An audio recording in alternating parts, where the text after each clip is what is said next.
क़यादत की तरफ से मुबारकबाद। कहा हालिया दौरे के दौरान वालिहाना इस्तकबाल, भरपूर मेहमान नवाजी इंतहाई इफ्तिखार का बायस है। ये दौरा बेमिसाल मोहब्बत और यादगार लम्हात से भरपूर रहा। सऊदी क़यादत का शुक्रिया अदा करते हैं। वज़ीर आज़म का पाकिस्तान और सऊदी अरब के दरमियान शराकतदारी मज़ीद मुस्तहकम करने का इरादा। कहा सऊदी अरब के साथ बरादराना ताल्लुकात हमेशा कायम दायम रहेंगे। दुआ गो हैं अल्लाह ममलिकत सऊदी अरब को हमेशा तरक्की और अज़मत से नवाजे।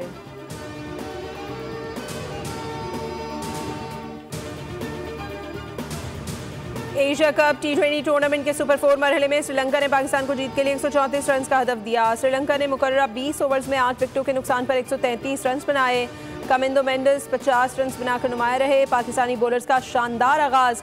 58 रन पर श्रीलंका की आधी टीम पवेलियन भेज दी थी। ऐसे में कामिंदो मेंडिस ने जिम्मेदाराना बैटिंग करते हुए 50 रन बनाए।